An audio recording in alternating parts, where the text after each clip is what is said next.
I don't think anyone can ever truly be prepared for what they're about to hear. My name is Daniel Wren. I used to be an independent investigator, someone who dove headfirst into the darkest corners of human depravity. I've worked on dozens of twisted cases, from the serial killer in Texas to the baker in Montana who used special ingredients, to a sculptor in New Mexico who received a national award for his lifelike clay statues. But no one knew each of those statues still had a beating heart inside, or used to. I thought I'd seen it all. I was wrong. There's one case I never solved, because I was inside it. It began on the night of my 13th birthday. I remember every detail. That night, the wind howled, rain poured from the sky, and my father, who had been away for 4 years working in Europe, suddenly came home. He didn't bring gifts. He didn't even bring a birthday greeting. The only thing he brought was fear. He entered the house, hair disheveled, his suit soaked through. His eyes didn't meet any of ours. No one understood what was happening. My mother called out to him. He ignored her. My grandmother stepped out from the kitchen, leaning on her cane, but he didn't even glance in her direction. The very first thing he did was install 3 new locks on the front door. 3 locks. My sister sat silently on the sofa, staring at an old black and white photograph on the table. I had never seen that photo before. It was faded, grainy, and strange. There were 3 people in it, but their faces were blurred, as if the camera lens had been smeared or corrupted. She kept staring, and then, without warning, she collapsed. Her heart stopped. My mother screamed, but my father he just muttered to himself, "Don't let it in, the photo, don't let it see." That night, I couldn't sleep. The house felt like it had been drained of all sound. I woke up in a thick, dreamlike haze. The air was so cold it burned under my skin. Something was standing at the foot of my bed. I couldn't tell who or what it was, but I knew it was watching me, unmoving, unblinking. I bolted upright, heart hammering like it was going to burst from my chest. Then it spoke. "Ethan, it's your father." His voice, but not quite. There was something hollow about it, something dry and distant, like it came from behind a wall. I asked him what was wrong, but he didn't answer. He just gestured for silence, then slowly lowered himself to the floor, moving like a wounded animal. He pressed one ear against the wooden boards. His hand beckoned me to follow. For reasons I still can't explain, I obeyed. Shaking, I slid down beside him and pressed my ear to the floor. But all I could hear was the thunder of my own heartbeat. "There's nothing," I whispered. But he shook his head, his eyes wide and vacant. "Listen again," he murmured. "Really listen. There are fingernails, long ones, scratching the floor, right beneath us." I froze. A chill crept up my spine. "But, Dad?" I whispered. "We live on the ground floor."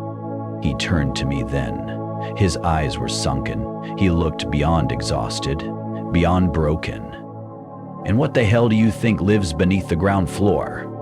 The next morning, I told my mother everything.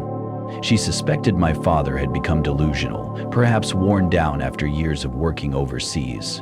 She suggested taking him to a psychiatric hospital, but he refused. He sat in the living room all day, motionless, eyes fixed on an old photograph, a black and white picture, 3 people, unfamiliar, cold. I had never seen them before in my life. He kept scratching his head until it bled, his fingernails stained red, but he didn't seem to feel a thing. That night, at exactly midnight, he crawled onto the floor again, pressed his ear to the wooden boards. "It's still there," he muttered. I couldn't hear anything. I wanted to scream at him that he was going insane, but then I heard it too. A sound, twisted and wrong, like metal claws dragging slowly across rotted wood, a scraping, with rhythm, with purpose. I froze. It wasn't like any sound I'd ever heard before. Not scratching. It was something older, deeper, ancient. I turned toward the photo, and I saw them. The three figures, they were moving through my house, not walking, not stepping, just gliding, ghost-like. No faces, no expressions, just skin stretched over skulls and hands with blood-red claws, long as knives. They scraped the floor, etched the walls, floated past my mother, my grandmother, my sister who was still asleep. Then they stopped and looked at me. "We've finally found you," the voice echoed in my skull. All three of them speaking at once, no mouths, no words.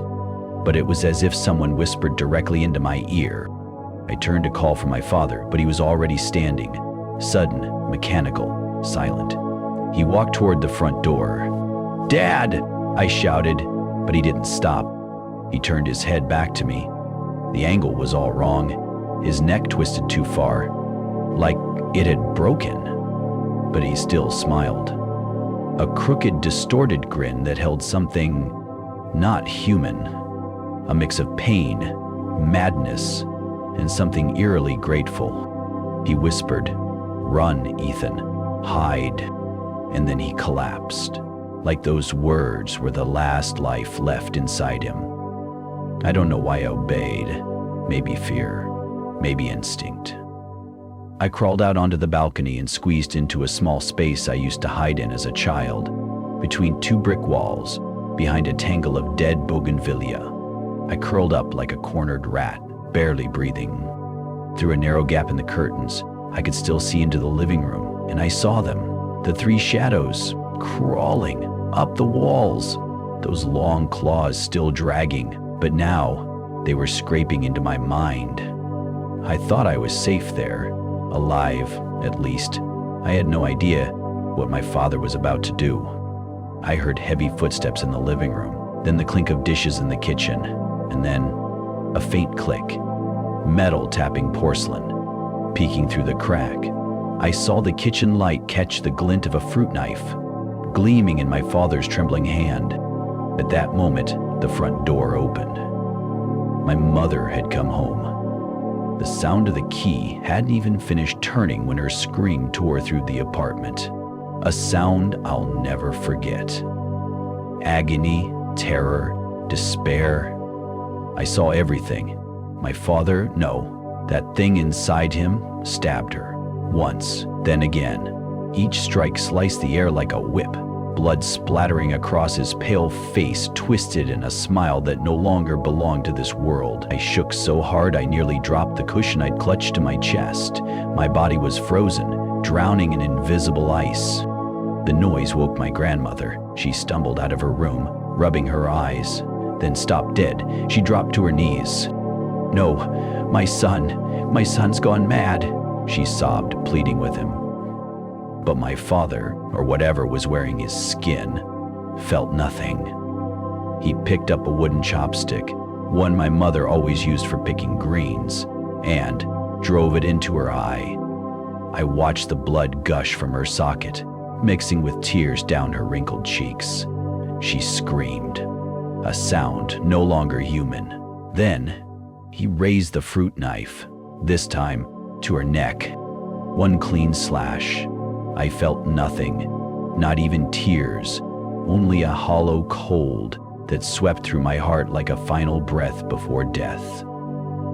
And then, my father, soaked in blood, his face a demonic mask, began walking toward the balcony, toward me.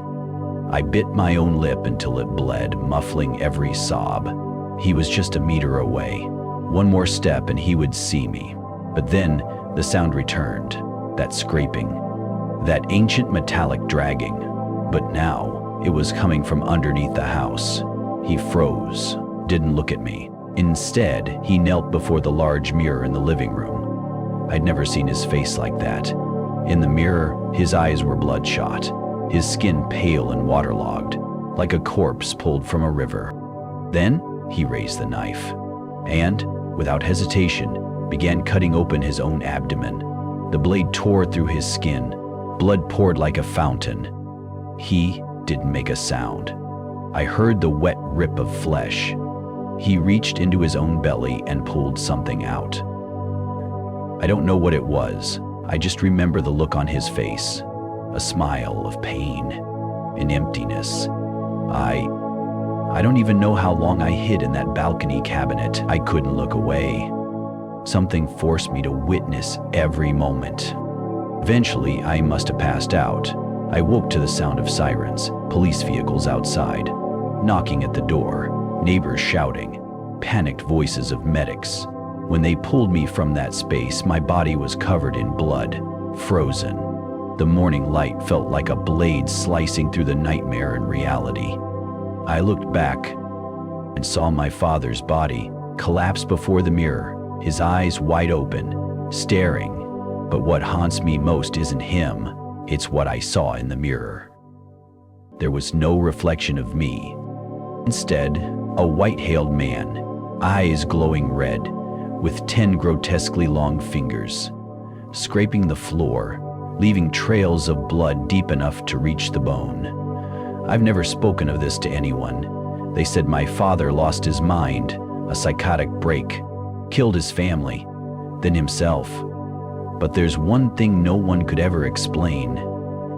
Under the floorboards on the ground level, police found hundreds of claw marks.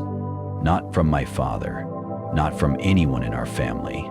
They were twice the length of a grown man's hand, and they were scratched upward, as if something had been clawing from below.